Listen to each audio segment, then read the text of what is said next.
আপনি কি কখনো ভেবে দেখেছেন যে বিছানায় আপনি রোজ ঘুমান, সেই বিছানাটা যদি কোনো মৃত মানুষের শেষ স্মৃতি বহন করে? এমন অনেক ঘর আছে যেখানে আলোর সাথে সাথে অন্ধকার সমান তাল মিলিয়ে লুকিয়ে থাকে।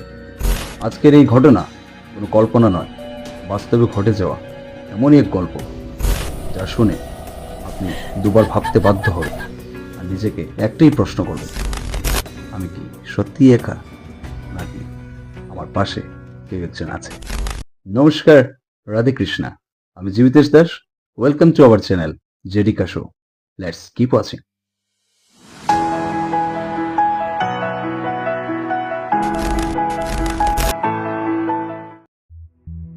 এমন অনেক জায়গা থাকে যেখানে ঘর থাকে, বাড়ি থাকে, থাকে না শুধু মানসিক শান্তি। তদ্রূপ অনেক গল্প থাকে, যে গল্পগুলো শুধু গল্প নয়, এক সতর্কবার্তা। সরকারি কর্মরত এক অফিসার, যার ট্রান্সফার হয়েছিল এক প্রত্যন্ত অঞ্চলে। যে অঞ্চলটা ছিল জনমানব শূন্য, আশপাশে শুধু গাছপালা আর খালি জমি। ওনাকে দেওয়া হয়েছিল এক হোম গার্ড, যে গার্ড ডিউটি শেষে ফিরে যেত ওর নিজের বাড়িতে। ওই দিন জিনিসপত্র সবকিছু সেট করার পর গার্ড বলল যে, স্যার, ডিনার তৈরি করে দিয়েছি, এবার যদি আপনি পারমিশন দেন তাহলে আমি কি যেতে পারি? অফিসার বললেন, তুমি নিশ্চিন্তে বাড়ি যাও। যাওয়ার আগে শুধু একটা কথাই বলল, যে একটা নতুন বিছানা আমরা এনেছি স্যার, আগের বিছানাটা খারাপ হয়ে গেছিল। অফিসার যাওয়ার সাথে সাথে আমরা সেটা চেঞ্জ করে দিয়েছি। আমি থাকতে থাকতে একবার চেক করে নিই, যদি কোনো অসুবিধা হয় তাহলে আমি সেটা ঠিক করে দিয়ে যাব। অফিসার বললেন, কোনো অসুবিধা হবে না, তুমি নিশ্চিন্তে বাড়ি যেতে পারো। গার্ড ওর ঘরে চলে গেল। অফিসার দিন শেষে ক্লান্ত হয়ে খাবার দাবার শেষ করে যখন ফোন করলেন ওনার স্ত্রীকে, কথা বলতে বলতে উনি যখন এসে বিছানায় বসলেন, এক উষ্ণ অনুভূতি উনি অনুভব করতে পারছিলেন। ঘরের টেম্পারেচার আর বিছানার টেম্পারেচারের মধ্যে ছিল এক বিস্তর তফাৎ। যাই হোক, সেটা উনি কোনোভাবেই পাত্তা দিলেন না। শুয়ে পড়লেন এবং ঘুমিয়ে গেলেন। ঘুমানোর মধ্যে উনি বারবার ফিল করতে পারছিলেন কেউ একজনের হাত দিয়ে ওনার ঘাড় থেকে ক্রমশ নিচের দিকে নিয়ে যাচ্ছিল, এবং সাথে সাথে ব্ল্যাঙ্কেটটাও 2-3 বার ওনার শরীর থেকে নিচের দিকে যাচ্ছিল। ঘুম ভাঙার পর উনি চোখ খুলে যা দেখতে পেলেন তা বিশ্বাস করা অসম্ভব। উনি দেখলেন বিছানার স্ট্যান্ডের মধ্যে চোল খোলা রেখে এক অশরীরী মহিলা ওনার দিকে তাকিয়ে হাসছিল। একবার ভাবুন, আপনি এমনই এক বিছানায় শুয়ে আছেন যে বিছানায় শুধু আপনি একা নন, আছে এক অশরীরী আত্মা। যাই হোক, কোনোভাবে সে রাতটা ম্যানেজ করলেন। ঘুম থেকে উঠে ফিল করতে পারছিলেন ওনার পিঠের মধ্যে এক যন্ত্রণা। আয়নার সামনে গিয়ে যখন দেখলেন যে রাতের বেলা যে আঙুল ওনার বডি স্পর্শ করেছিল, সেই আঙুলের দাগ এবং সাথে ছিল শুকনো রক্ত। যাই হোক, 1 সপ্তাহ পর মেয়ে এলো বাড়িতে। বাবা খুশি। দিনের বেলা চান টান শেষ করে চোল খোলা রেখে ফ্যান চালিয়ে মেয়ে যখন বিছানায় বসলো, হঠাৎ করে মেয়ের চোল ধরে কেউ একজন জোরে টান দিল। মেয়ে পেছন ফিরে দেখলো ওই রুমে কেউই নেই। মেয়েও সেটা নিজের ভ্রম ভেবে এখান থেকে উঠে গেল। যাই হোক, দিন কোনোভাবে কাটলো। রাতের বেলা খাবার দাবার শেষ করে মেয়ে আর বাবা একই বিছানায় শুয়ে আছেন।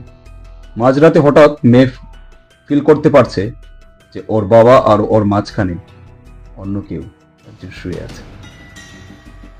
চোখ খুললো, দেখতে পেল এক মহিলা ওর দিকে তাকিয়ে শুধু হাসছিলেন। চিৎকার করে মেয়ে ঘুম থেকে উঠলো। বাবা কোনোভাবেই মেয়েকে ম্যানেজ করতে পারছিলেন না, আর এই ব্যাপারটা লোকসম্মুখে নিয়ে আসতেও পারছিলেন না। আজকের দিনে কেই বা বিশ্বাস করবে? সায়েন্সের যুগে ভূত কেউ বিশ্বাস করে? সবাই ভাববে অফিসার ভয় পেয়ে গেছেন, তাই এই ব্যাপারটা কাউকে জানাতেও পারছিলেন না। যাই হোক, পরদিন সকালে উনি শুধু গার্ডকে গিয়ে বললেন পুরো ঘটনাটা। গার্ড সেম কথাই বলল, আজ অব্দি তো শুনিনি কোনো অসুবিধা স্যার, একটু অ্যাডজাস্ট করে দেখেনি। যাই হোক, দ্বিতীয় দিন উৎপাতটা আরও বেড়ে গেল। সন্ধেবেলা মেয়ে যখনই এই রুমে লাইট অফ করে অন্য রুমে যায়, ও দেখতে পাচ্ছিল কেউ একজন পালঙের স্ট্যান্ডের মধ্যে বসে আছে।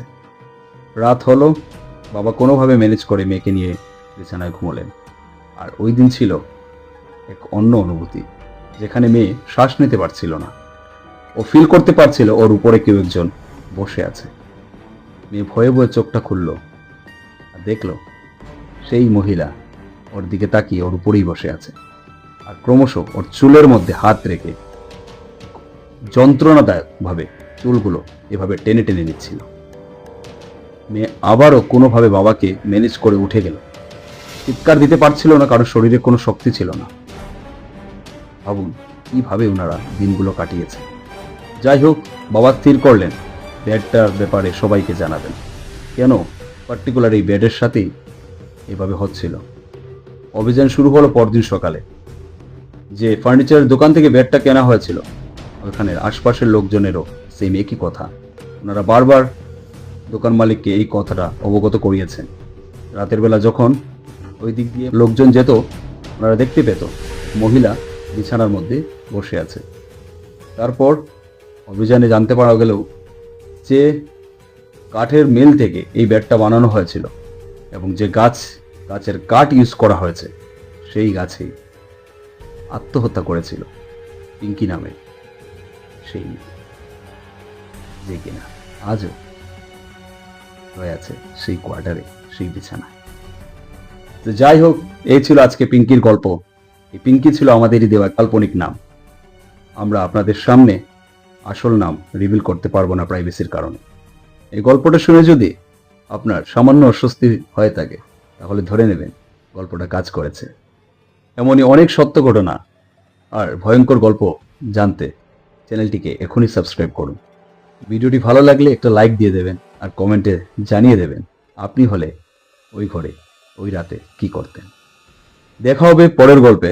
ততক্ষণ আমাদের ফেসবুক পেজ এবং ইনস্টাগ্রাম অ্যাকাউন্টটি ফলো করে রাখুন।